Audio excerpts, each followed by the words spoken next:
Assalamualaikum warahmatullahi wabarakatuh. Perkenalkan, nama saya Naina Hawani Sukendar dari kelas 11 IPA 2. Di sini saya akan melakukan praktikum biologi tentang uji zat makanan. Tujuan percobaan kali ini adalah untuk menguji kandungan zat karbohidrat dan lemak pada beberapa bahan makanan secara kualitatif. Alat dan bahan yang dibutuhkan adalah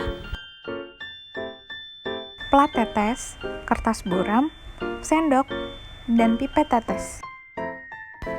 Bahan-bahan yang dibutuhkan yaitu ada putih telur, susu, minyak, terigu, madu, pisang, betadin, dan air. Bahan-bahan makanan kita buat dalam bentuk larutan. Apabila bahan makanan sudah dalam bentuk cair, misalnya putih telur dan minyak goreng, langsung kita masukkan ke dalam wadah. Dalam bentuk tepung, kita encerkan menggunakan air, dan bahan makanan yang masih padat dan berukuran besar, kita haluskan menggunakan sendok. Kita larutkan menggunakan air. Apabila bahan makanan sudah dalam bentuk larutan, kita lakukan uji kandungan zat makanannya. Yang pertama kita lakukan adalah uji karbohidrat. Pada kegiatan kali ini, kita lakukan uji kandungan amilum. Yang pertama, masukkan larutan bahan makanan ke dalam plat tetes dari masing-masing bahan makanan.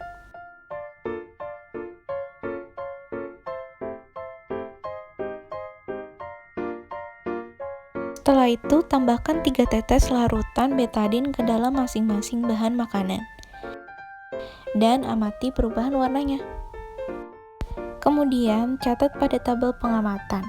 Untuk menguji bahan makanan yang mengandung amilum, bahan makanan yang mengandung amilum bila ditetesi betadin akan berubah warna menjadi biru kehitaman. Semakin gelap warnanya, berarti semakin makanan tersebut banyak kandungan amilumnya.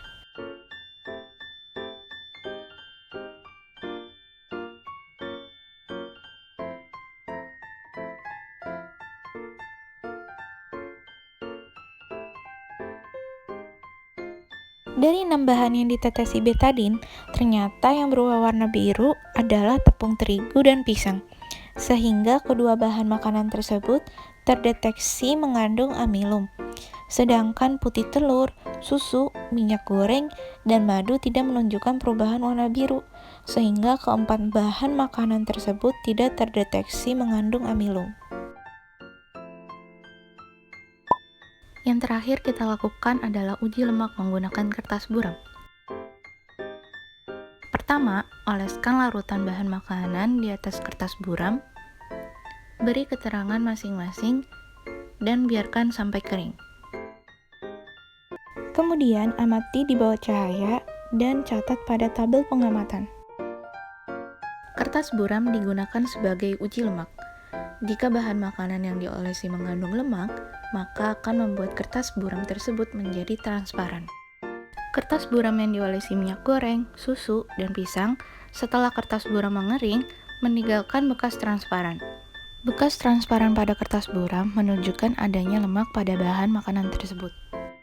Kesimpulan dari hasil data pengamatan yaitu tepung terigu mengandung karbohidrat, susu mengandung lemak, minyak goreng mengandung lemak, pisang mengandung karbohidrat dan lemak.